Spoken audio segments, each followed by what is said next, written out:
Buenos días, les damos la bienvenida a la primera actividad del coloquio de combate escénico. Le agradecemos a nuestros participantes, el maestro José Cotero, el maestro Arturo Camargo y Alexis Reyes, por acompañarnos el día de hoy. El día de hoy vamos a estar teniendo esta mesa de diálogo sobre los beneficios y perjuicios del combate escénico, y para conocer un poco a nuestros ponentes, les voy a pedir que se presenten con el público. Mi nombre es Alexis Reyes, soy egresado de la misma licenciatura que están ustedes. En el 2018 hago danza aérea, combate escénico y actuación. Buen día tengan todos ustedes. En principio agradezco la invitación del maestro Camargo para participar en esta mesa de diálogo. Mi nombre es José Cotero, soy profesor, actor y director de teatro. Muchas gracias. Para los que nos están viendo y no me conocen, yo soy Arturo Camargo, soy coreógrafo de combate, soy licenciado en Historia de Formación y esgrimista de hobby. He participado en diferentes puestas en escena, tanto de manera local como con algunas personalidades de televisión. Y bueno, antes de que podamos continuar, no sé si pudieran también incluir en esta presentación un poco de su experiencia más enfocada en la parte del combate escénico. He podido participar en diferentes eventos, tanto en cine como en teatro, enfocados en combate escénico, en el amplio espectro de la palabra combate escénico.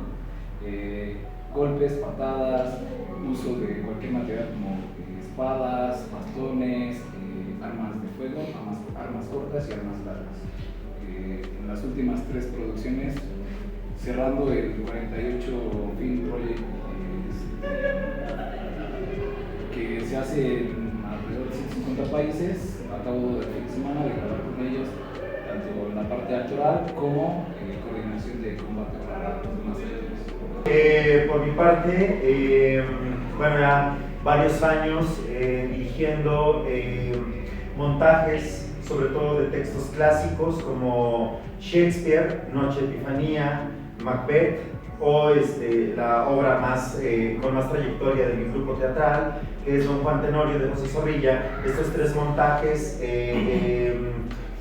bueno, tienen la necesidad de tener combate escénico en el espacio, además de los exámenes de actuación que regularmente también tengo con siglo de oro español, neoclásico o isabelino, ¿no? Que también hacemos uso del combate escénico. Para comenzar, la pregunta para los 3 es: en su experiencia como director, como actor, como coreógrafo, ¿por qué sí y por qué no incluir el combate escénico en sus producciones? Bueno, pues en principio, sobre todo voy a hablar como director teatral. El combate escénico en principio no es un capricho, sino es una necesidad de la propia ficción, de la propia escena, ¿no? En muchos textos clásicos no hay acotaciones, o sea, esto quiere decir que el dramaturgo no nos dice en específico aquí hay una coreografía de esgrima o de combate, sino se entiende entre líneas por lo que dicen los personajes. En otros casos, en textos sobre todo más contemporáneos, muchas veces uno como director toma la decisión de integrar combate escénico porque genera un movimiento tal vez mucho más interesante que llega inclusive a potencializar aquello que se está diciendo en escena, ¿no? Creo yo que el tener combate escénico es bastante interesante, en el sentido de que al actor o a los actores o a las actrices que participan dentro de esas coreografías de combate, los invitas a estar en zona de riesgo, a estar en el aquí y en el ahora, porque una distracción y hay un golpe bastante fuerte, ¿no? En muchos sentidos. Si la coreografía, por ejemplo, es de puños, pues tú no estás alerta y ya te dieron el golpe en la cara, en la nariz o en el ojo, ¿no? Y que ha sucedido muchísimo en varias ocasiones, tanto en el escenario, en función, como en clases o en ensayos. Y también para el público, uno siempre piensa para el público, como director siempre estás pensando en qué le vas a ofrecer al público, y para el público es de gran atractivo un buen montaje de combate escénico. Se los digo en la última experiencia que yo tuve con la temporada, o la cuarta temporada del Tenorio, gracias al Festival del Alfeñique, tuvimos la oportunidad de visitar diferentes delegaciones de nuestro municipio. Y, por ejemplo, nos tocaban espacios muy complicados, como una cancha de básquetbol, ¿no? En donde teníamos como espectadores a niños, niñas, jóvenes, gente adulta, ¿no? Pero tú veías, por ejemplo, cómo reaccionaban los niños en las escenas de combate, y es que parece que les prenden fuego, ¿no? Porque se encienden junto con los actores que están en escena, y es de gran atractivo, repito, ¿no? Entonces, como director, a mí me parece fascinante el integrar escenas de combate escénico, porque en principio genera una movilidad y una dinámica bastante atractiva, tanto para quien lo hace como para quien lo ve. Yo pienso que, o sea, el combate escénico es parte de la escena. El problema que vemos, probablemente más tarde pueda ahondar en este tema, es la preparación que tienen los actores. O sea, ¿por qué no? Porque los actores no están preparados. ¿Por qué sí? Porque pues es tan esencial como la música, como el baile y como la actuación.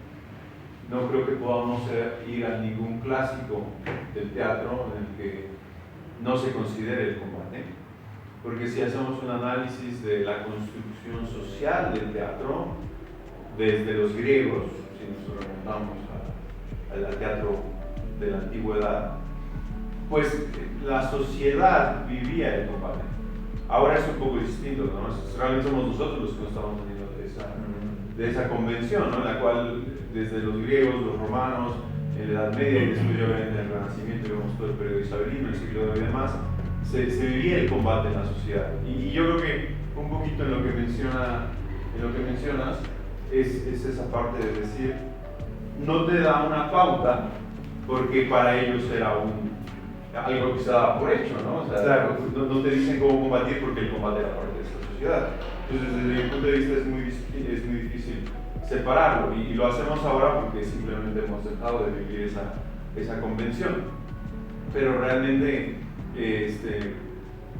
a mí me gusta mucho Shakespeare, ¿no? Y en unas obras siempre decía, y se baten, y pelean, y incluso hace uso de términos muy específicos del combate, ¿no? Y recuerdo que era en Romeo y Julieta, y dice, y salen dos con broquel, y ahora ya nadie sabe que son broquel, ¿no? Pero en ese tiempo sí lo sabían. Entonces creo que quitar el combate de la escena es quitarle una parte, que quizás es, como dices, para el público, hasta cierto punto es decorativa, hasta cierto punto creo que la escena puede sobrevivir sin el combate, pero sí es quitarle un poco del espíritu que debería tener el teatro. A mí me parece que es una necesidad, es completamente esencial, sobre todo desde el ámbito actoral, porque primero, ¿qué se nos dice sobre la cuestión del conflicto? Que debe haber ciertas fuerzas que se oponen. El combate es eso, la oposición de dos fuerzas, ¿ok? Entonces, eso es teatro. Para mí como actor, y espero que ustedes lo vean de esa manera, primero es entender qué sucede con tu cuerpo, qué pasa cuando estás combatiendo. Si no tienes claro eso, no vas a poder transmitir lo que quiere el director hacia el público. Entonces, tener la posibilidad, el cuerpo preparado para la escena de combate me parece esencial, porque no solamente en el sentido de cómo te manejas, sino cómo te permite estar siempre alerta. Ya lo acaban de mencionar, un fallo es fatal, lo he visto y me ha pasado, ¿okay? He golpeado a alguien, me han golpeado, incluso en el último montaje que fue la 13ª noche de combate que dirige Miguel Ángel Barragán, tuve un accidente donde por hacer yo un movimiento mal me clavé la punta de la espada en la rodilla. Entonces es esencial tener mucha conciencia, Y eso es súper importante porque no solamente es la cuestión de cómo te mueves, cómo usas el espacio, sino también, ya que tienes eso, cómo haces la creación del personaje. ¿Por qué llega a eso? ¿Lo tenía planeado? ¿No lo tenía planeado? ¿Qué tipo de combatiente es? ¿Es alguien muy agresivo o no lo es? Todo eso es creación de un personaje, pero necesitas saberlo aprendiendo a combatir, aprendiendo a pelear. Obviamente nosotros, sobre todo con Arturo, que trabajamos desde la realidad, que él entrena esgrima, yo entreno esgrima con él, y lo sabemos desde la realidad, y podemos entender muchísimas cosas, como la musicalidad que hay en el combate, cómo se baila en el combate, porque al final de cuentas es una danza. Pero ahora, ¿cómo se transmite eso o cómo se transforma para la escena? Porque obviamente no vas a llegar y le vas a meter una estocada a tu compañero en la cara para que se mueva, ¿verdad? Esa es la ilusión, pero debe partir de un conocimiento personal, actoral, para poder transmitirlo y traducirlo en eso. Bueno, y Alexis, desde tu perspectiva como actor, precisamente, ¿qué beneficio existe de aprender correctamente combate escénico? Primero, cómo estás construido, cómo te mueves. Después, y también desde la perspectiva como coreógrafo de combate, es cómo esa creación de movimientos que tú tienes desde la realidad lo traduces para que la escena sea verosímil. Y después, llevarlo a donde tú quieras, que sea fársico, que parezca la comedia más divertida del mundo, ¿no? Pero tienes que partir de esa cuestión de entrenamiento personal. Si no tienes esas herramientas, se los digo, los últimos 3 proyectos en los que he estado me han pedido, vas a chocar con alguien, vas a caer, vas a hacer esto, o por favor, móntanos la coreografía del combate porque ellos no saben. Y es bastante difícil cuando ves a tus compañeros que no saben cómo se mueven, cómo le hago, y se ve lo que nosotros señalamos siempre, se ve falso, se ve que no hay técnica, que no tiene un conocimiento de su espacio, del compañero, del cuerpo, el movimiento, etcétera, etcétera. Es esencial. Maestro Camargo, ¿por qué considera que el combate escénico no es considerado regularmente en las puestas? Es justo por lo que acaba de decir Alexa. Porque yo siempre explico que hay un círculo vicioso en este sentido, ¿no? El actor no sabe pelear, el actor no sabe manejar su corporalidad, y entonces el director dice, pues ¿para qué lo pongo? O sea, ¿para qué me arriesgo? Porque el riesgo es muy grande. O sea, si lo vemos desde el punto de vista costo-beneficio es muy grande. Decir, me voy a arriesgar a que alguno de mis actores se lesione, que lesionen a alguien en la audiencia, o simplemente que echen a perder una escena. Entonces, ¿para qué exponernos a ese riesgo si el beneficio va a ser 30 segundos de emoción, 2 minutos de emoción? Y después, entonces el actor no está preparado, el director no lo considera, y luego regresamos al punto inicial, ¿para qué me entreno si el director no me lo pide?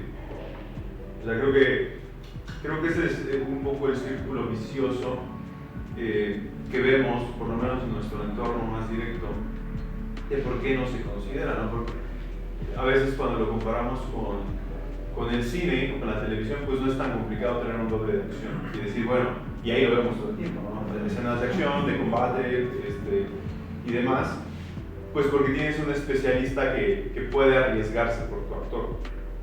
Entonces, creo que esa es la principal razón.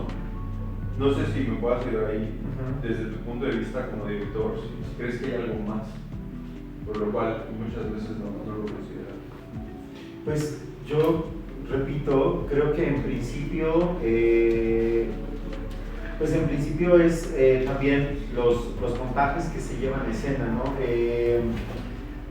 A mí me gusta mucho el teatro clásico, pero también el teatro clásico se monta ya muy poco, ¿no? Y bueno, ahí yo encuentro también como digamos, otro problema, porque de repente se piensa, inclusive, no nada más el público, sino la propia gente que hacemos teatro, pensamos que el teatro clásico pues ya es algo de hace quién sabe cuántos siglos y que no tiene nada que ver con nosotros, ¿no? Y entonces no hacemos como esa operación de resignificarlo justamente a nuestro contexto.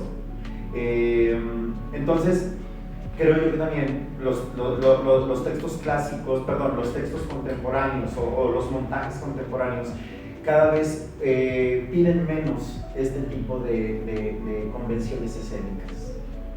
Ahora también es importante darse cuenta el contexto en el que vivimos hoy. Si se dan cuenta, la mayoría de los montajes van al público infantil. La mayoría de las convocatorias que salen es para público infantil. Eso en cuestión de teatro. En cine y en tele es otra cosa. Ahí hoy en día hay más actividad de trabajo de stunt, de combate en cine y en tele. Entonces, sobre todo lo digo en la cuestión del teatro. Maestra, bienvenida. Gracias. Una disculpa por el retraso, pero estoy aquí. Gracias. Y precisamente la siguiente pregunta es para usted. ¿De qué beneficios considera que puede tener incluir el combate escénico en las puestas en escena? Más que el beneficio, hay que partir de la idea de que el combate escénico es una subespecialidad de las artes escénicas. Y entonces, cualquier plus extra, desde la óptica de un profesional, suma a las puestas en escena.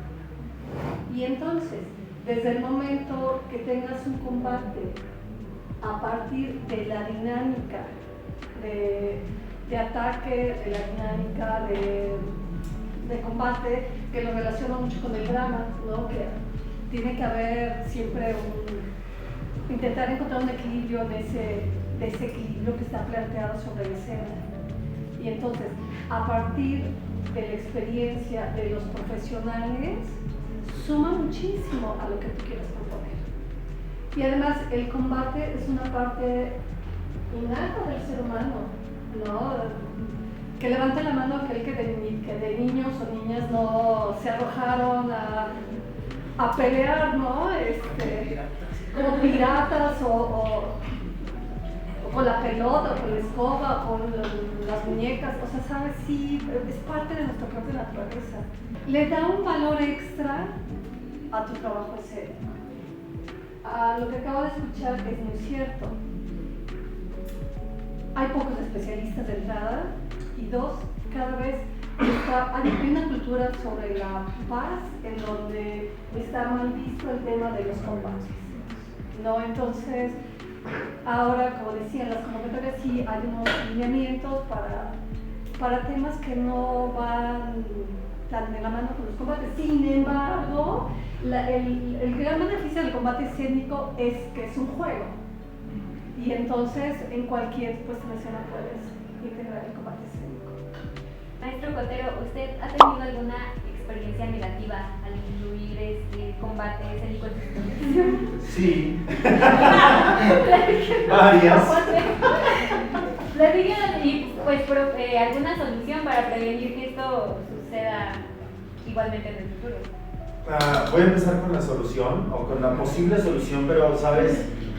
Pues, es que cuando hablamos de accidente, o podemos de plano recriminar por completo la acción, ¿no? O también podemos leerlo como, pues, sí, es un accidente y no lo puedes prever, ¿sí me explico? Pero sí puedes de alguna manera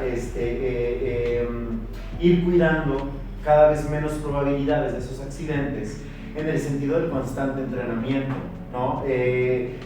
Mira,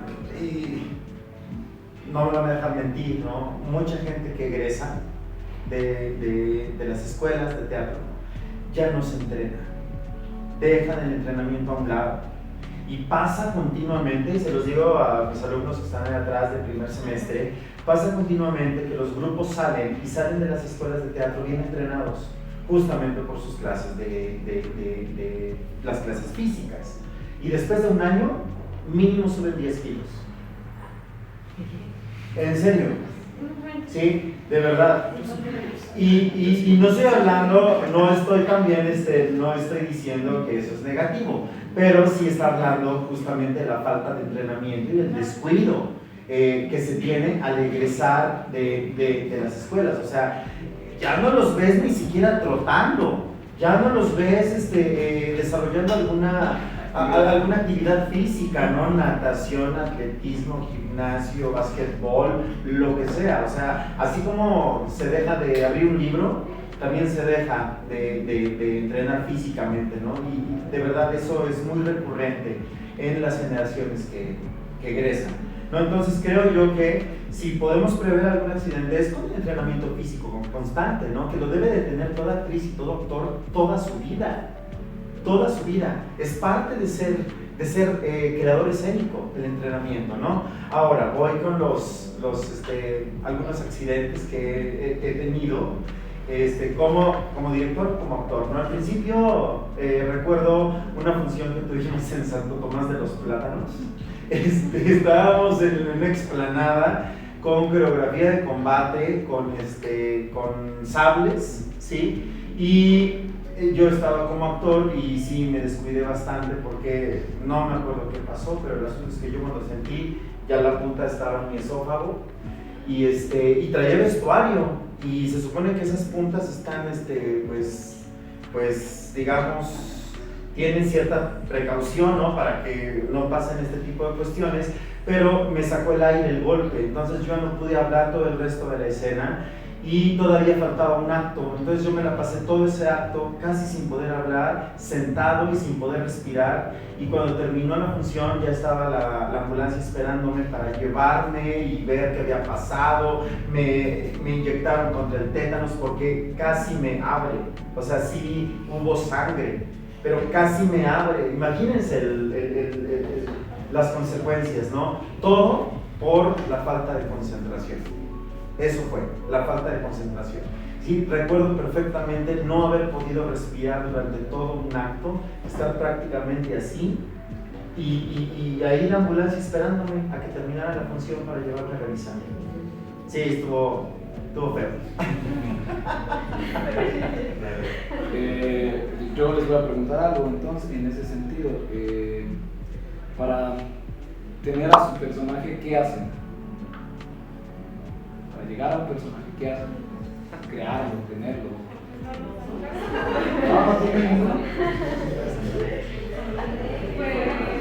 Allá. Primero estudiar cuál es el carácter, explorarlo, practicarlo y entrenarlo hasta que Ahí está su respuesta, chicos. Ensayar, ensayar, ensayar, ensayar, ensayar y no parar de ensayar. Y aunque ya lo tengas, seguir ensayando. ¿Por qué? Porque ya lo dijo Cotero. Los accidentes pueden pasar, un imprevisto, cualquier cosa puede suceder. Si ustedes no lo ensayan, y ya me pasó y lo vi y fue una experiencia no divertida, y no solo esto, sino he visto cosas peores.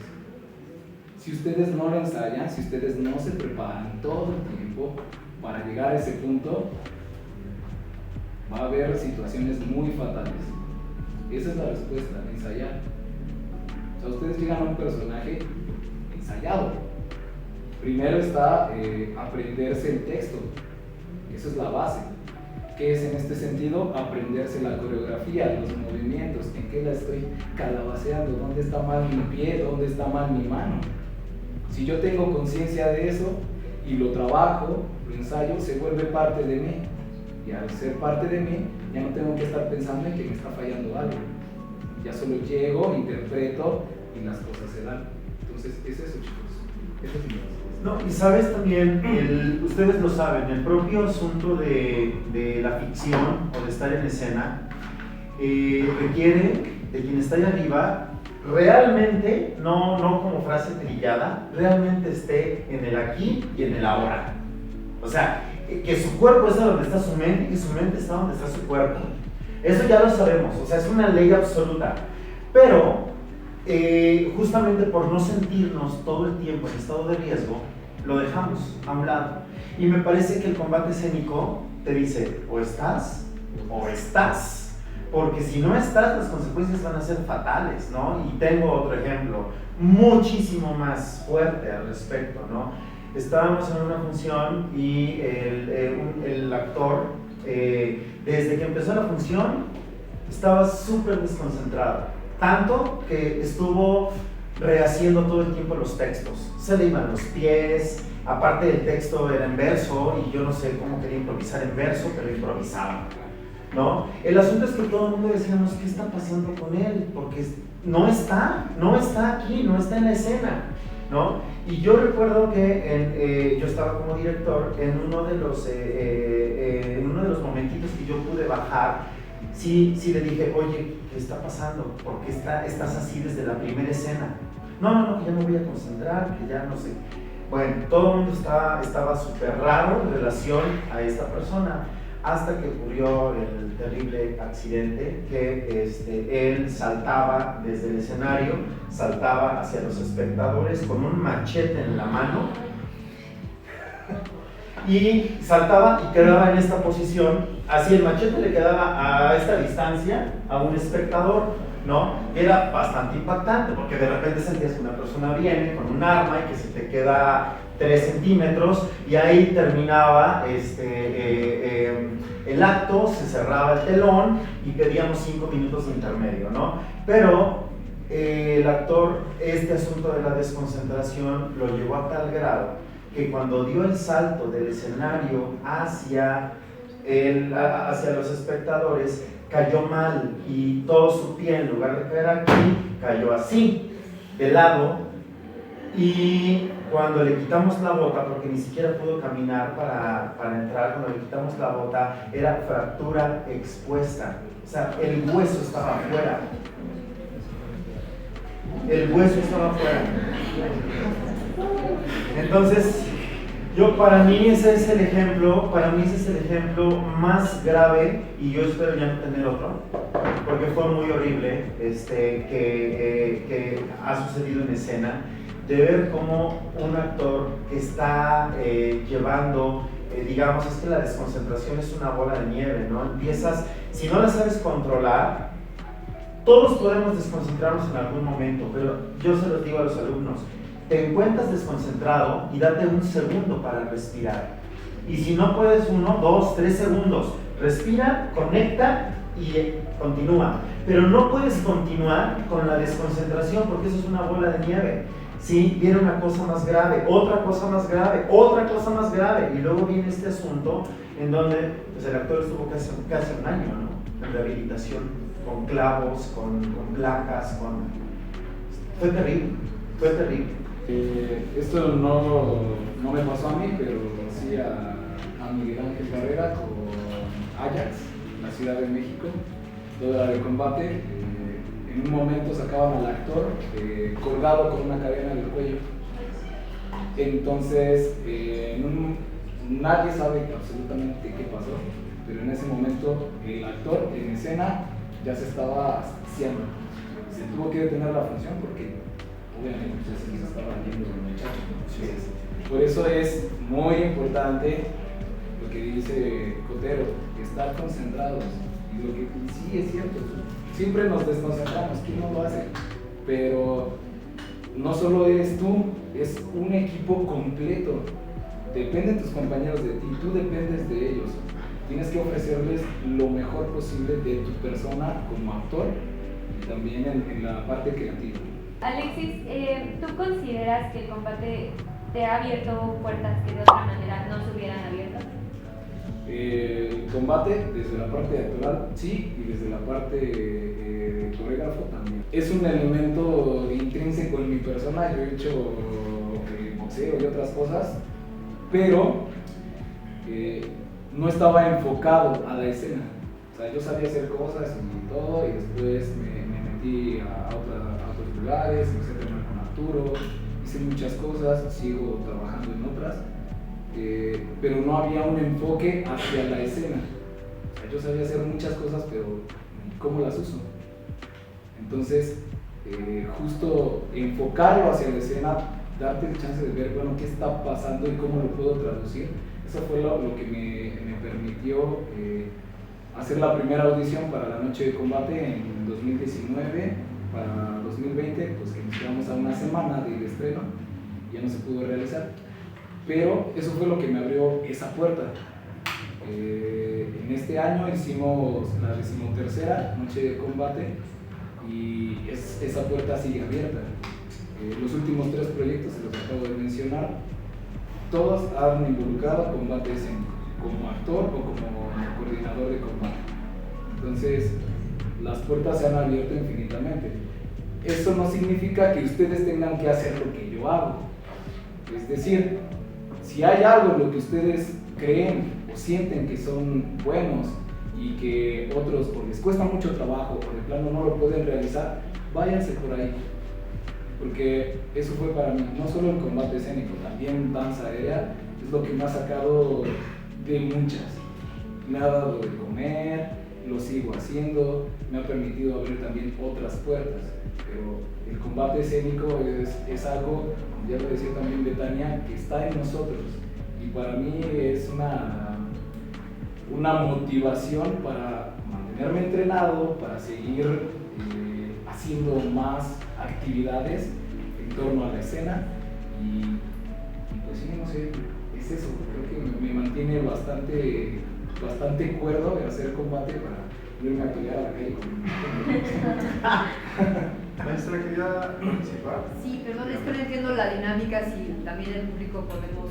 Va a haber un espacio también, sí, pero si quiere ahorita adelante. Si me dan la oportunidad, sí, ¿sabes por qué? Porque tengo a mi grupo, no pueden venir porque están a tope de trabajo, pero yo sí me escapé un ratito para estar. Pero primero felicitar a Arturo por impulsar toda esta, o tener esta iniciativa de reflexionar también el combate escénico más allá de la práctica, sino sentarse un momento para exponer la otra parte. Está también llena de teoría, también hay mucho que reflexionar a partir de ello. Y pues a los profesores, a los egresados, a Alexis que está aquí con toda esta experiencia, y me alegra mucho ver eso. O sea, cuando un egresado ha vivido la escena y se la ha tomado en serio porque así lo asumió como con un compromiso profesional y llega con esta seguridad de lo que las herramientas que la escuela le ha provisto, le ha dado elementos para abrirse camino profesionalmente.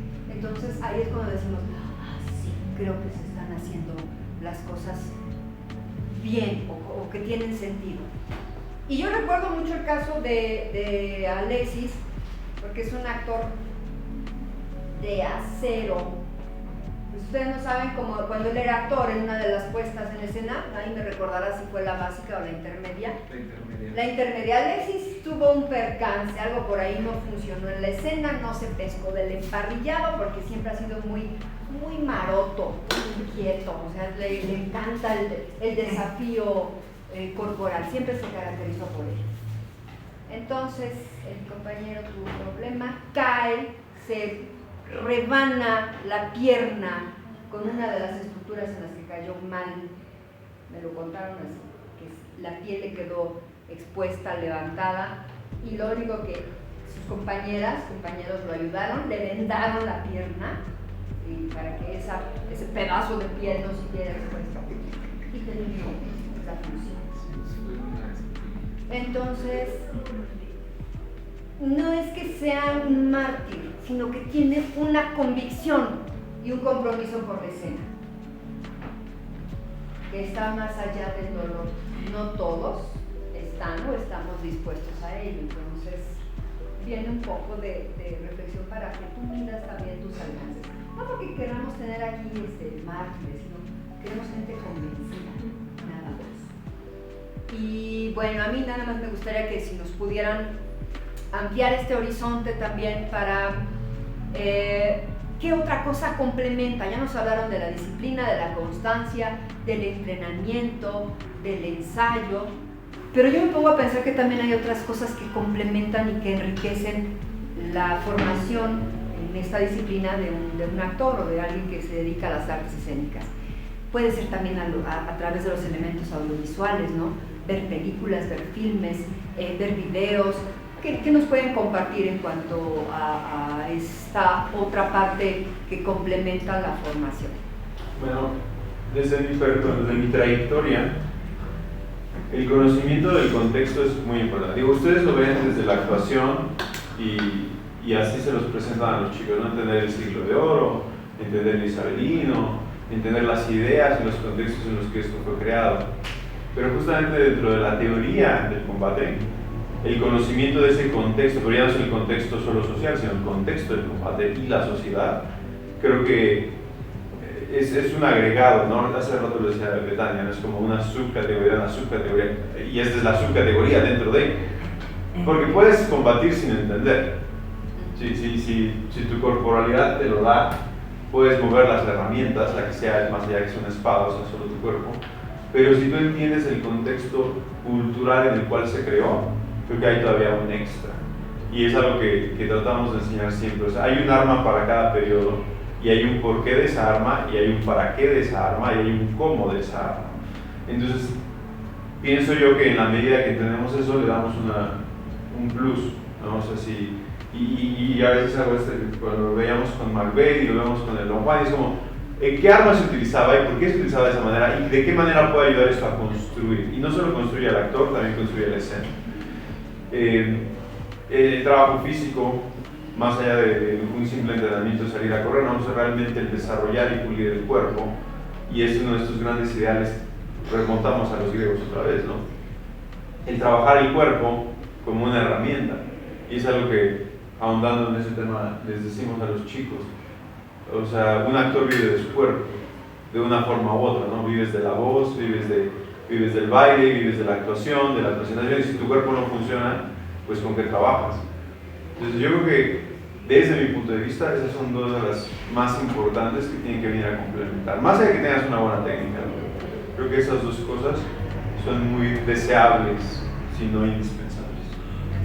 Yo agregaría el trabajo en equipo. No, es imposible pensar el combate en solitario. Sí, pero no puedes imaginar a la sombra. Sí, claro. Bueno, hay mucho material sobre el tema en las películas que vemos, ¿no? O sea, muchísimo material. De verdad, observen, por ejemplo, el día de ayer, el sábado, uno de los actores me decía, no, John Wick, no sé qué, ¿viste la preparación que tuvo él para la película, para las películas? El manejo de armas, la distancia, todo eso. Eso es lo que debemos entender, que no es nada más llegar y, ay, sí, le pego a alguien. Por supuesto que no, porque lo puedes lastimar, te puedes lastimar.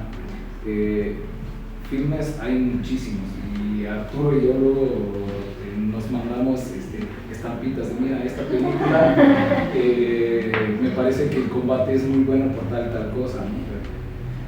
Eso también deben verlo, no solamente la parte emotiva en las referencias que sus maestros les hacen, sino también en ese tipo de referencias, cómo se involucra el combate, cómo se desarrolla. Sí, creo que esas referencias también son importantes. Ahí sí carezco yo un poco del conocimiento técnico desde el punto de vista actoral, ¿no? ¿Qué tanto toman referencias de otros actores, de otros directores, de otras producciones? Pero nosotros sí lo hacemos mucho y buscamos dos cosas, lo que sí y lo que no se debe hacer. Y tenemos por ahí 2 o 3 compañías y actores y coreógrafos que decimos, estos son referentes, y entonces los vemos y vemos los trabajos que hacen. Y también nosotros decimos, eso es lo que no queremos hacer, y no nos queremos ver de esta manera, ¿no? O sea, creo que es importante ambas cosas. Y ahorita lo que mencionaba Alexis, digo, John Wick es un claro ejemplo porque además Keanu Reeves realiza un trabajo él, ¿no? Y entonces tuvo un entrenamiento con uso de arma de fuego. En el caso de él utilizó judo y sambo para su preparación, y sabemos que estuvo pasando por estas secuencias constantemente. Hace no mucho lo veía con mis grupos también, en el caso de Henry Cavill, en una de las series en las que trabajó, y tiene un trabajo coreográfico específico y muchas series de esa manera, ¿no? Entonces creo que sí, la referencia es decir, si yo todavía no tengo esa preparación, ¿a quién copio, no? O sea, ¿de quién puedo aprender? ¿Y qué está haciendo bien? Y al mismo tiempo es como, ¿qué no está haciendo bien? y qué se puede mejorar. Entonces yo creo que sí hay por ahí material. Hay un par de grupos que nosotros les recomendamos, por ejemplo, se llama uno Adorea o Lomuk, son probablemente los mejores coreógrafos de combate que hay en el mundo. No sé, yo no conozco una compañía que haga mejor combate que ellos, ¿no? Y es como observarlos, ver cómo entrenan, ver lo que trabajan. En México, de los más reconocidos, la Escuela Mexicana de Combate Escénico, que dirige Miguel Ángel Barrera en la Ciudad de México, que él hace el evento más grande en México en lo que a combate escénico se refiere, que es la Noche de Combate. Entonces, que justamente ellos, él y su equipo, lo traen de Inglaterra, porque ellos estuvieron trabajando allá en Stage Combat, allá hacen la Night Combat, y ellos se trajeron la idea y lo desarrollaron acá. Esto ya lleva muchísimos años. Y bueno, sobre la historia se los resumo rápido. Fue la escena intermedia, yo me lanzaba desde una cuerda ahí en el que ahora se llama Cermena, el gimnasio. De las escaleras me lanzaban una cuerda al centro del escenario, subía a las plataformas y me volvía a trepar en el techo y luego bajaba otra vez por el fondo. Me lancé en esa función al montaje del escenario, doy el salto, piso con la pierna izquierda, se resbala mi pierna, mi espinilla contra la plataforma. Y en ese momento fue la adrenalina de no manches, ya me caí, maldita sea, párate. Me subo, termina la escena, salgo, ahora sí me dolió. Me levanto el vestuario y en ese momento ya veo, chido, ya me lastimé. Y ya tenía la piel levantada. De ahí ya hicimos la fusión. Y ya, después me llevaron. ¿Terminaste la fusión? Ok. ¿Será que sí? ¿Cómo? Ese era el La tempestad del inicio del barco, todo. Maestro Camargo, ¿qué considera que se debe hacer para que más directores y productores tomen en consideración el combate escénico en sus producciones? Creo que hay dos cosas que tenemos que hacer. Una es seguirnos preparando. O sea, creo que en la medida en la que hay especialistas que se dediquen realmente a hacerlo, es más fácil que los directores y los productores volteen a ver la posibilidad de incluirlo, ¿no? Creo que, como decíamos hace rato, si de repente como director dices, bueno, quiero poner algo de combate y ves tus opciones y dices, pues no, o sea, no va a funcionar, mejor lo quitamos, pues, exacto, pero creo que en la medida en la que sigan surgiendo especialistas, ¿no? Porque, por ejemplo, el trabajo que hace Miguel Ángel en la Noche de Combate me parece, o sea, es lo que necesitamos, ¿no? Pero quizás ahorita lo hace de su trinchera y tiene sus proyectos, pero no hay tantos especialistas como él, no hay tantos espacios como los que él ha creado, y entonces el resto de los directores dicen, bueno, pues, ¿para qué asumo ese riesgo? Entonces creo que eso es muy importante, y creo que tenemos que aprender a generar esos espacios. Nosotros lo vivimos en otras disciplinas. De repente dices, bueno, ¿para qué lo hago si nadie me lo va a pedir? Y es como, y si lo haces, y entonces tú generas esos espacios y eventualmente alguien te lo pide, ¿no? O sea, se empiezan a voltearte a ver porque saben. Y creo que tanto Betania como Cotero, ambos tienen esta experiencia, tal vez no en el combate escénico, pero sí en el teatro en general, de decir, vamos a crear nuestros propios espacios y decir, vamos a hacer nuestro trabajo y vamos a hacer los muy buenos nuestro trabajo, de manera que después la gente nos voltee a ver y esos proyectos fructifiquen, ¿no? Y creo que en el combate es lo mismo. Podemos caer en una visión simplista de decir, pues nadie me lo pide, ¿para qué lo aprendo? O decir, nadie lo está haciendo y eso es un área de oportunidad. Por lo tanto, si yo, como nadie lo está haciendo, yo me vuelvo medianamente bueno, si ya tienes que ser el mejor, te tienes que volver medianamente bueno en hacerlo, y entonces ahora cuando te presentas a una audición en la que a lo mejor habría la posibilidad de que tu personaje tenga combate, a lo mejor eres medianamente bueno como actor, igual que todos tus rivales, no tienen el mismo nivel de experiencia, pero ahora tú tienes un plus, es que tú sí sabes pelear, y tu personaje debería saber pelear. Entonces ahora tienes ese extra que puedes dar. Y en la medida que ahora ya no es medianamente bueno, sino que ya es realmente un buen esgrimista o un buen combatiente, o ya entiendes ciertas cuestiones que hay detrás de la coreografía, entonces de repente necesitamos a alguien que lo, porque sí lo tenemos que hacer, necesitamos a alguien que lo sepa hacer, te vas abriendo esas puertas. Entonces, creo que necesitamos la capacitación y necesitamos crear los espacios. Porque pues, si se ha ido perdiendo es por algo, y creo que esa es la manera en la cual lo podemos ir recuperando. Porque una demanda existe, ¿no? Finalmente, si vamos ahora al cine y a la televisión, tienes al doble de acción, pero dentro del doble de acción también existe una subcategoría que es el doble de combate. No todos los dobles de acción saben pelear. Y no todos los dobles de acción tienen que hacer secuencias de acción, muchos de ellos tienen que ser solo secuencias de combate. Entonces, es como, hay un mundo delante del combate, y en la medida en la que nos vamos haciendo mejores, podemos crear esos espacios. Y en la medida que creamos esos espacios, generamos interés, porque lo dijo Paco al inicio, o sea, el combate tiene esa magia, porque sí, de repente ves una coreografía de baile y la danza aérea a mí me parece muy impresionante y tengo mucho respeto porque yo no lo haría, pero cualquier niño, también lo dijo Betania, cualquier niño reacciona al combate, niño o niña. Ve a dos personas golpeándose con lo que sea y llama la atención, ¿no? Es como, ¿no? Y sucede que la obra puede estar relativamente aburrida y de repente se empiezan a agarrar a palos y es como, espera un momento, bajo mi teléfono y me callo 2 segundos y entonces pongo atención. Entonces, creo que tiene ese poder de cautivar a la gente. Sí. Y en la medida que creamos buenos combatientes y creamos buenas escenas de combate, la audiencia existe. Simplemente creo que no estamos dando un producto que ellos quieran ver, o sea, que no estamos creando esos espacios. Entonces, pues sí, creo que esas son esas dos cosas. Mejorar como personalmente en ese sentido y crear esos espacios para que la gente los vea, porque la gente los busca. Quería complementar que uno como productora y directora habría que tener la sensibilidad y la sencillez de decir no lo sé hacer, ¿no? Lo necesito, pero puedo apoyarme en gente que sí lo sabe hacer. Decir, no, pues tú lo montas, ¿no? Es como, no creo que en una operación de hígado, diga, bueno, pues usted se lo avienta, ¿no? ¿Sabes? Creo que cuando volvemos a ver las especialidades dentro de las artes escénicas, tiene que ver con el propio respeto a nuestra profesión. Es decir, hoy todo tiene sus especialistas y entonces apoyémonos con ellos para realizar un trabajo de calidad que además lo más interesante se nota. No, comparto rapidísimo una experiencia. Hace 2 años trabajamos con militares, Arturo de la escuela y su servidora, y hubo 2 momentos en donde fuimos a ver al Campo Marte lo que estaban trabajando esos militares y era literal un combate de primero de primaria. Nos dijimos, ¿es en serio?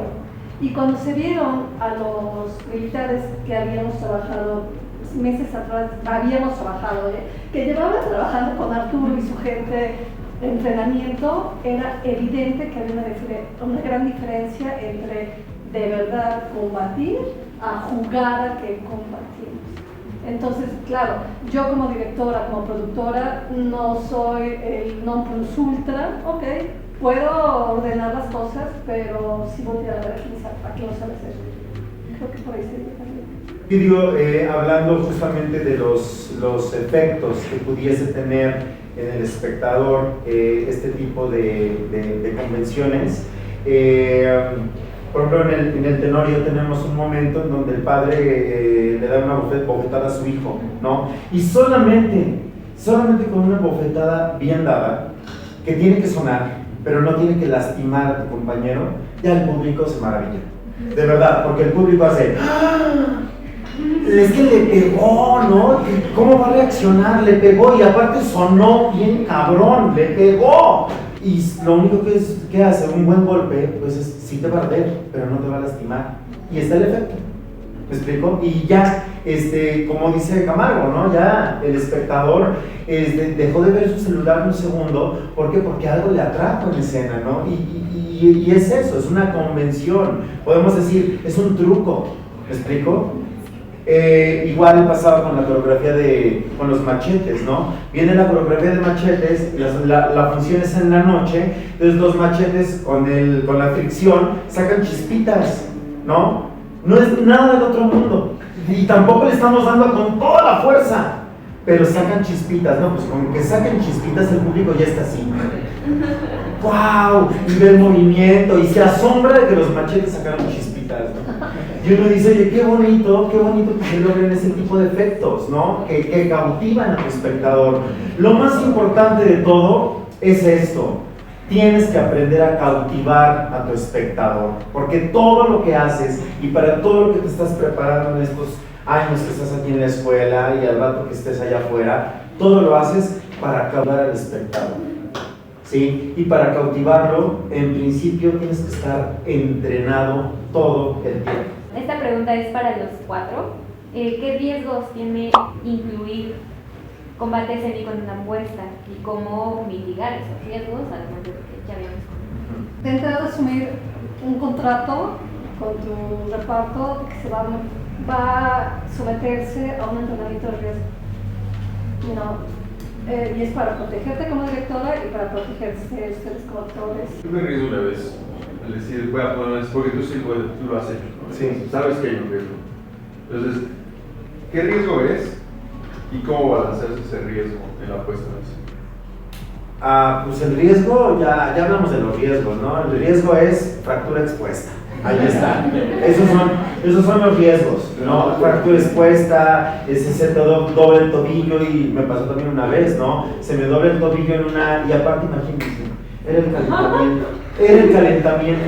Y en el calentamiento estábamos practicando la vuelta, entonces me doy la vuelta, no caigo bien, se me va el tobillo de lado y se me empieza a poner de este tamaño. Entonces estábamos a 10 minutos de dar tercera llamada y mi asistente fue rapidísimo por hielo, me ponen el hielo abajo del calcetín, me amarro la bota y así di la función con la bolsa de hielo allá adentro, ¿no? Y trataba de no cojear, pero pues sí cojeaba de modo.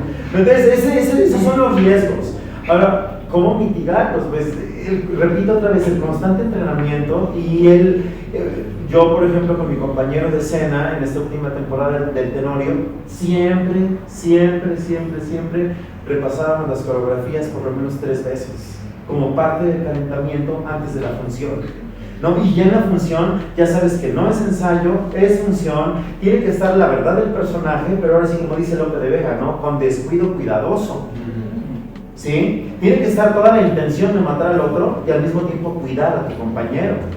Pero bueno, ya le pones la carne al asador de alguna manera confiando en el entrenamiento que tienes, en el entendimiento del lenguaje corporal que llevan los dos y en la propia dinámica y ritmo de la escena, ¿no? Si ya es de alguna manera abandonarte, no puedes enfrentarte a la escena con miedo porque la escena va a ser totalmente falsa, vomitable y el público va a decir no te quiero nada, mejor me voy a mi celular otra vez. Es lo que hace, ¿no?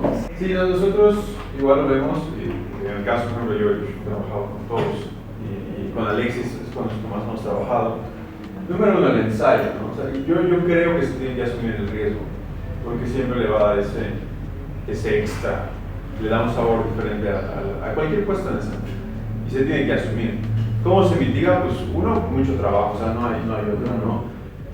Y la otra que trato de enseñar siempre es que el combate es una conversación y que se tiene que respetar el diálogo del compañero y se tiene que respetar un ritmo. Yo trato de enseñarlo a través del ritmo, ¿no? O sea, si estás bailando es que puedes cometer errores, pero si entiendes el ritmo sobre el que se está moviendo es más sencillo mantenerlo, ¿no? Entonces creo que desarrollar un lenguaje y no entender el combate como se tiene que hacer rápido, no, se tiene que hacer bien, se tiene que sentir. Entonces, en la medida que se desarrolle un lenguaje entre ambos o todos aquellos que están involucrados y que ese lenguaje que no se habla, pero se tiene que expresar de alguna manera, se lleva a cabo, es mucho más sencillo, ¿no? Hay algo que hacemos él y yo, y son sketches, pero todo lo hacemos en toma continua. Y obviamente que los que hemos trabajado en toma continua sabemos que para que salga se tiene que hacer muchas veces. Pero el teatro es una toma continua, no se puede hacer más que una sola vez. Y entonces tratamos de respetar esos ritmos, de ensayar obviamente, pero hay veces que incluso lo vamos medio improvisando mientras lo hacemos. Pero se van respetando esos ritmos y se le va dando al otro la pauta de cada lo que tiene que ser y tiene que haber confianza obviamente también. Y tiene confianza en el otro y seguridad. Entonces hace rato lo decía también, tiene que haber trabajo en equipo. Yo tengo que saber que tú vas a hacer tu parte y yo voy a hacer mi parte lo mejor posible. Y después trabajar sin miedo. Algo que enseñamos con las armas siempre es, si le tienes miedo al arma te va a lastimar.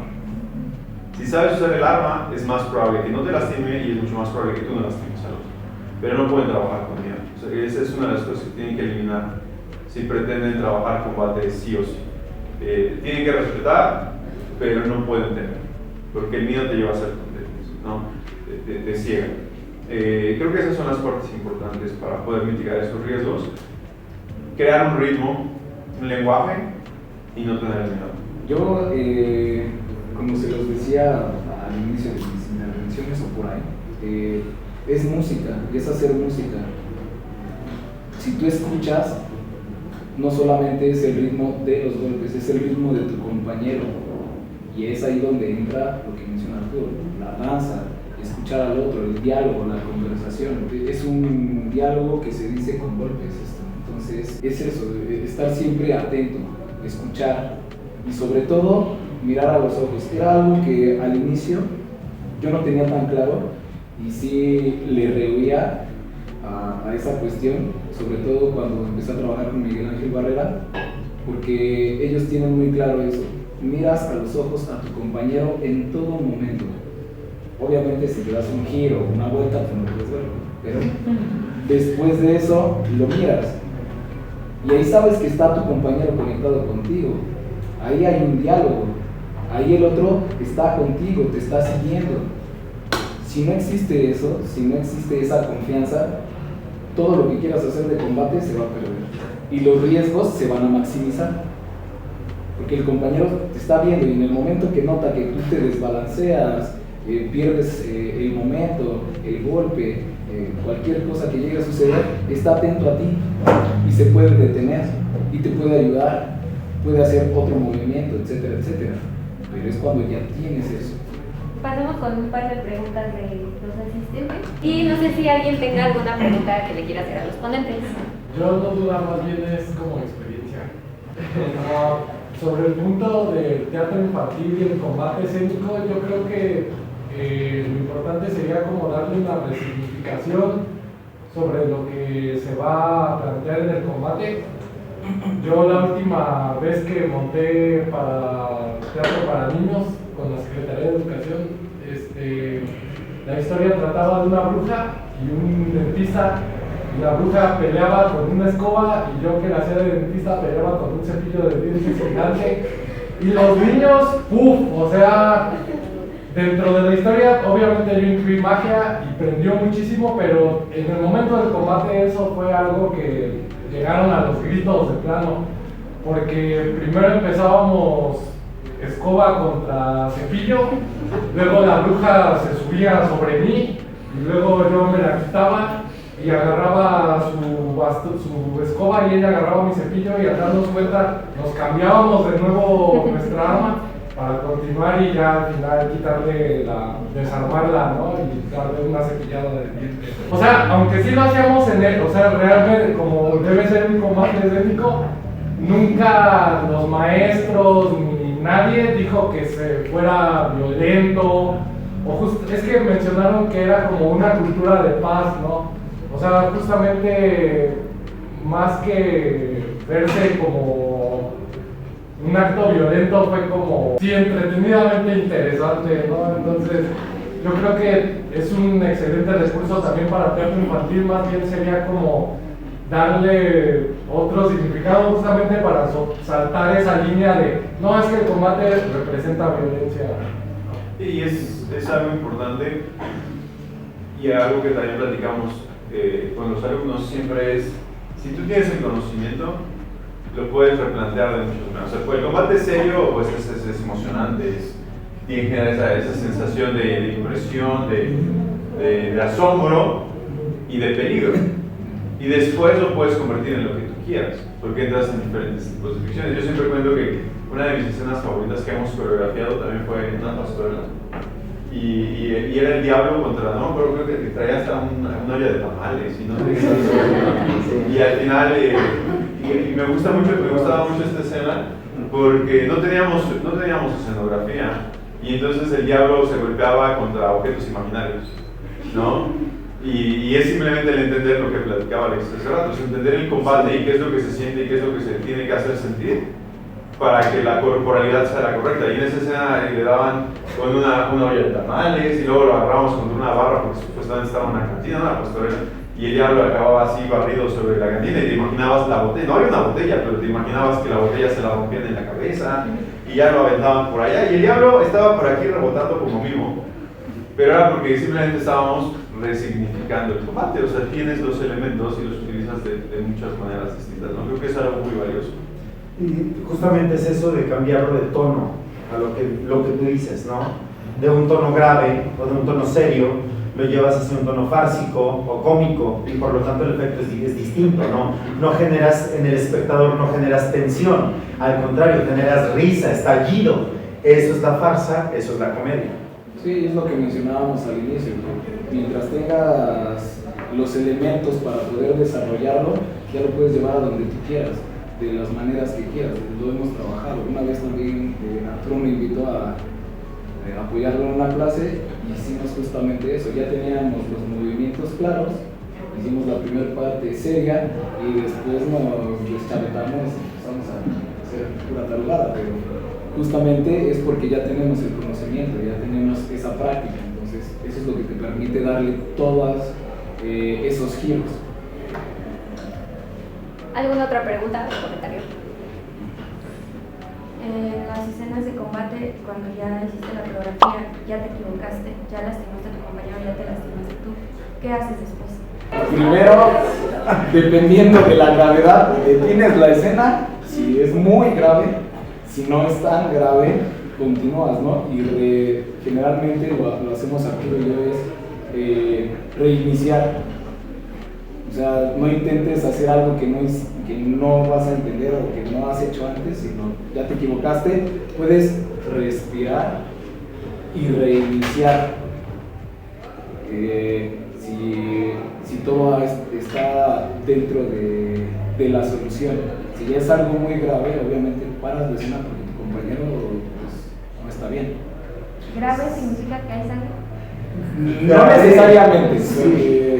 Sí, pero es que tiene toda la razón Alexis, o sea, viene un accidente, ok, tú tienes que evaluar, ¿no? Perdón, pero si hay fractura expuesta no puedes seguir la función, tu patita está colgando. ¿Me explico? No hay manera de que continúes la ficción.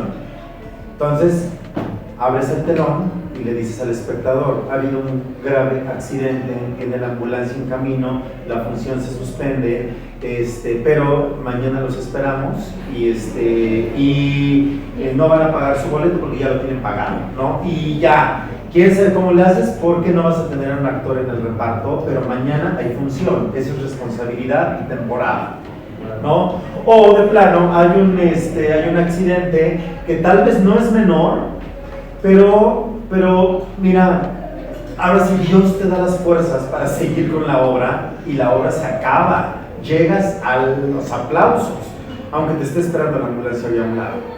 ¿Me explico? Y también es responsabilidad escénica, ¿no? Y este asunto de estás en la coreografía y alguien se lastimó, le dices a tu compañero o a tu compañera, si nos equivocamos, empezamos la coreografía otra vez y el público no se tiene que dar cuenta que estás empezando la coreografía otra vez. Eso es colmillo escénico y no lo haces evidente con las miradas, ni con el gesto, ni con nada, ¿no? Entonces la coreografía corre y el espectador nunca se enteró que la hiciste 2 veces porque te equivocaste en un movimiento. Porque al final de cuentas ellos no lo saben, los que lo saben son los que están arriba. Y tú hablas de qué tan grave. Acabo de contar la historia de que me rebané en el cermeño y yo seguí la función, bajé, vi que no podía continuar como siempre lo hacía, un vendaje y algo, pero es algo que está dentro de lo que lo puedes solucionar en el momento.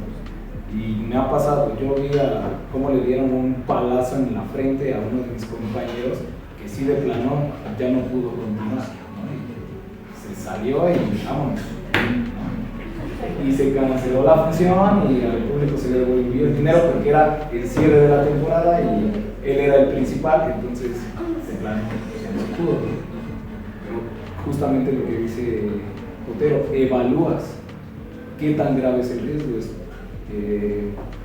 el accidente, como en cualquier creación de personaje, evalúas, te equivocaste en tal frase, pero eso de plano ya hace que se rompa la ficción o hace que se detenga todo o que ya se acabe la función. No, y es que perdone, pero últimamente nos encontramos con, espero que no se sientan ofendidas y ofendidos, Pero últimamente encontramos en las generaciones actores y actrices que por un dolor de muela ya no quieren dar función, que por una diarrea ya no quieren dar función, que por una fiebre ya no pueden dar función.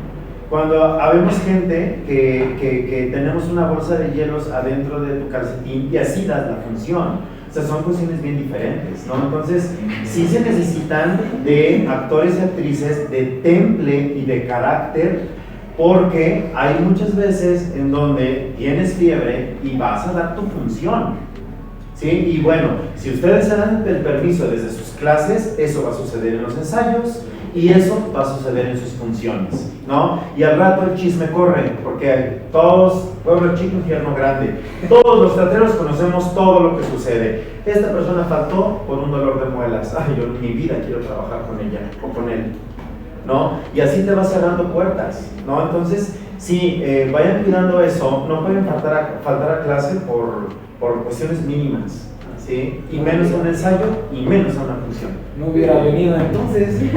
No, yo ya para cerrar, y ahí Betania nos puede ayudar con este punto, porque justamente una de las últimas producciones en las que estuvimos, afortunadamente no tuvimos accidentes, ¿no? Pero nada podía salir como lo habíamos planeado, nada.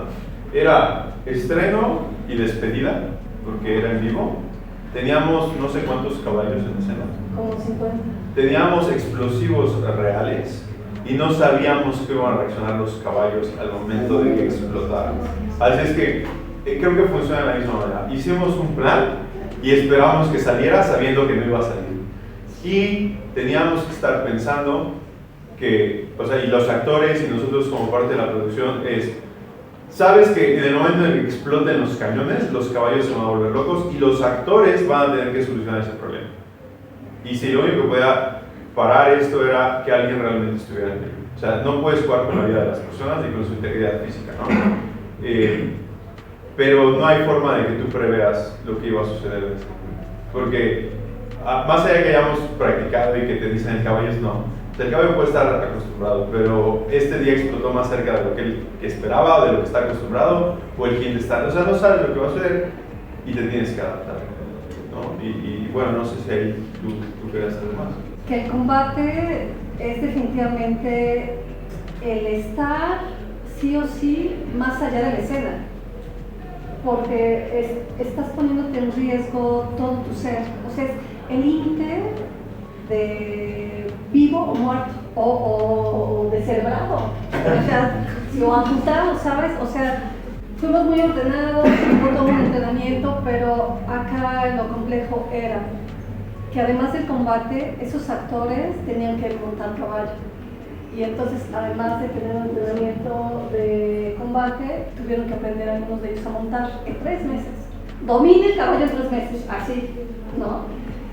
Pero además la circunstancia extra era dinamita real que explotaba. Entonces, la verdad es que con ese reparto que trabajamos fue gente, actores y actrices de muchísimo temple.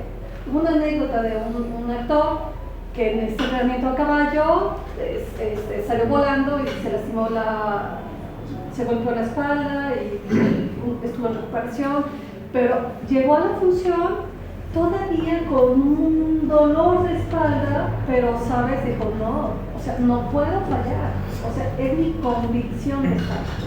Y entonces, entiendo perfectamente por qué en el plan de estudios está combate escénico, no porque digas, ay, voy a ser de aquí especialista, es necesario para entender cómo se da la ficción en la escena vía el combate escénico. Claro que si de ahí te especializas, está padrísimo, pero también en el caso de box, no es ¿por qué está en el plan de estudio box? Claro, pues afina tu entrenamiento para estar en el aquí y ahora. Claro. Un comentario y una pregunta. El primero, también el comentario para los chicos. Una vez entrenando con Arthur, vi en un gimnasio que decía todos quieren ser parte del resultado, pero nadie quiere ser parte del proceso. Eso es muy importante y creo que los 4 lo comentaron implícitamente en todos los comentarios. ¿Por qué lo digo? Porque cuando vemos El Zorro, la película, Cuando vemos ¿cómo se llama? El Señor de los Anillos, se ven muy bonitas las escenografías, ¿no? El Capitán de la Triste, es muy bonita, todos queremos hacerlo, pero nadie quiere ser parte de ese proceso. Y ya lo dijo el corredor más rápido, Bolt, ya lo dijo, yo entrené 4 años para correr 15 segundos, 9.5 creo que es su marca, no me acuerdo, para correr eso, entrené 4 años. Entonces, es justamente lo que ellos explican, y obviamente yo también, y ahorita va la pregunta. Yo estuve en un proceso de la danza de la muerte en el 2007, 2008, no me acuerdo, entrenamos un año nuestro proceso. A las 7 de la mañana, lunes, miércoles y viernes, de 7 a 10 entrenábamos.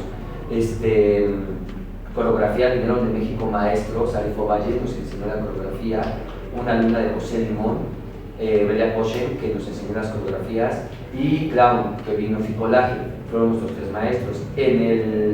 En la coreografía todos salíamos lastimados porque eran palos grandes, pero aparte teníamos que la acrobacia eran 2 andamios de 3 pisos, en medio una cátedra elástico, abajo colchonetas y toda una tapicería de 30 colchonetas porque hacíamos mortales, acrobacias, y nosotros teníamos que brincar con los palos, nos tenían que pegar. Entonces, bueno, pues aquí se ven mis dedos, ¿no? ¿Cómo quedaron? Si los alcanzan a ver, todos chuecos. La pregunta es, yo obviamente me pegaban, uno con actor de teatro pues continúa, pero cuando yo pego, y es la pregunta, ¿qué pasa anímicamente tanto como actor como director? Y la tercera, o como responsable de este suceso, porque los accidentes no existen. No existen los accidentes, esa palabra no debería de existir, son descuidos, y ya lo dijo Potero, ya lo dijo el maestro, ya lo dijo Alexia, ya lo dijo Tania, son descuidos. Rara vez ocurre un accidente, rara vez, pero los accidentes no existen en escena jamás, porque es un proceso. Entonces la pregunta es, anímicamente, ¿qué sienten cuando yo golpeo a mi compañero? Dependiendo de la gravedad, como director, la responsabilidad de esta fractura expuesta, o como maestro, que de repente me distraje y ya no vi, y ya le pegaron a un niño y ya le cortaron la cara, ¿no? Entonces, ese sentir aquí emocional. ¿Qué pasa con ustedes cuando pasa un accidente? Si lo podemos llamar accidente. Pues de entrada lo asumes al 100 como responsable, ¿no? Y va relacionado con el comentario que hice de este contrato que firmes que te vas a exponer. Porque si no se puede dar malinterpretaciones, ¿no? Que de una demanda es que tú me pagas, que no me pagas, que me pague el teatro, que me pague el director, que me pague la compañía, que ya se enojaron, que ya se dijeron, que... O sea, cada parte tendría que asumir su parte, ¿no? Y como director, como productor, en realidad funges como mediador, incluso anímicamente de apapacharlo, acompañarlo, incentivarle a tomar la radiografía o pagarle la producción, las medicinas, la radiografía, etcétera, etcétera, ¿no? Esa es la parte de llevar la batuta del proyecto. Lo bueno te llevas el aplauso, pero lo malo lo asumes también, ¿sí? Parte que te consta, claro. Igual. Obviamente uno nunca quiere, no hay esa intención de la realidad de golpear a tu compañero. En la cuestión del personaje, pues la intención es esa, ¿no? Pero obviamente si se te viene primero el mundo encima, pues, ¿qué acabo de hacer? Y a mí me ha pasado, me he cuestionado si estoy haciendo las cosas bien. O sea, neta, ¿qué está pasando conmigo? ¿Por qué sucedió esto? Pero también lo dialogas con tu compañero. Oye, ¿qué pasó? Porque me ha tocado que de repente decís, a ver, ves que los movimientos no van correctos, te apartas del compañero, detienes y dices, ¿qué está pasando? O sea, ¿qué está pasando con esto? ¿Por qué te estás equivocando? No, es que no acabo de entender cuál era el movimiento, pero necesitas tener el diálogo siempre con tu compañero o con los que vayan a participar. Y al final de cuentas es entender que el riesgo lo tomaste al inicio, cuando decidiste entrar a esa parte del combate. Tomas el riesgo, sabes cuál es, lo asumes y también las consecuencias. Eso es fundamental. Y obviamente se siente uno mal cuando pasa algo malo, pero tienes que no dejarlo pasar, pero cerrar esa página y continuar avanzando para mejorar. Yo creo que hay varias facetas, ¿no? Como director, como productor, como coreógrafo, siempre asumir la responsabilidad, ¿no? A ver, si mis alumnos tienen un accidente y se descuidan más en algo mal, últimamente es mi responsabilidad como maestro decir, algo no les enseñé bien, ¿no? Si mis coreografiados entran y se dan un machetazo en la mano, es como, algo no les enseñé bien. Y tienes que asumir, tienes que corregir y tienes que lidiar con esas consecuencias, ¿no? Después también viene la parte importante que a mí me ha pasado muchas veces, como no pongas ahí la mano porque te van a pegar. Y no pongas ahí la mano porque te van a pegar. Y va y la pone ahí y te pegan. Y es como, claramente no te expliqué suficientemente bien porque volviste a meter la mano. Pero también hasta qué punto es ahora tu responsabilidad, porque cuántas veces te dijimos que no lo hicieras y lo hiciste. Yo digo, ya ni voy a decir nada de algunos de los que estuvimos aquí porque conozco el contexto de varios y es como, se les dijo y aún así lo hicieron, ¿no? Entonces, creo que, o sea, el sentimiento, creo que siempre está la responsabilidad, o debería haber, ¿no? Y yo, las pocas desgracias que me han tocado, es como si te sientes mal, ¿no? Y también me ha tocado estar del otro lado, ya como competidor, ¿no? Que de repente te dan un mal golpe y viene el otro, y cargas con eso por un tiempo. Pero creo que tienes que cargar con ello de la forma positiva, es decir, salió mal, siempre dentro de las medidas, ¿no? Porque afortunadamente nunca hemos tenido un accidente porque además hay una cirugía, ¿no? No quisiera yo pensar en algo más grave. Pero por una vez decir, bueno, ¿qué salió mal y cómo lo vas a corregir? Y que no sea, me siento mal porque ya se acabó el mundo, ¿no? Me siento mal y ahora qué voy a hacer yo para mejorar, qué voy a hacer para que esto no vuelva a suceder. Porque no te puedes quedar tirado en el piso y decir, oh, se acabó, ¿no? O sea, esperemos que no se acabe ahí. Pero dentro de los riesgos que asumimos sabemos que sí hay un peligro inherente al combate. Y bueno, creo que como todo en la vida no está mal tener un duelo por ello, es decir, algo hice mal, la vida de esta persona puede que haya estado en riesgo, o su integridad física más allá de alguna cicatriz, o sea, sí hay el asumir que existió esta posibilidad y después decir, bueno, voy a mitigar, lo voy a hablar cuando se tiene que hablar, voy a asumir la responsabilidad que tenga que asumir y seguir trabajando y seguir mejorando. Y no caer, definitivamente nunca decir, no fue mi culpa, no fue mi responsabilidad y ya es culpa de los demás. Eso creo que nunca se debe hacer. Pues yo creo que en principio sería asumir la parte de la responsabilidad que tienes, que te corresponde y encontrar la mejor manera de enfrentarlo, ¿no? Porque sí, tampoco puedes asumir la responsabilidad de la falta de responsabilidad de la otra persona. O sea, sí es una cuestión compartida y a ti te toca asumir lo que te toca, nada más, ¿no? Esto concluimos la mesa de diálogo del día de hoy. El día de miércoles vamos a tener la visita de Roberto Martínez Loyo, quien es doble de acción, que ha trabajado en varias producciones de televisión y varios shows de combate en vivo. Entonces, si gustan acompañarnos, también van a estar las grabaciones y el día jueves tenemos con la maestra Betania la presentación del libro La batalla de Modelas Cruz, en el cual vamos a estar pues justamente hablando de cómo fue esta gran producción que tuvo hace un par de años, que les contábamos con caballos, con el ejército, con la Secretaría de Cultura del Estado de México, y se va a hacer la presentación del libro aquí por primera vez en la facultad. Entonces, pues muchas gracias a todos y nos vemos.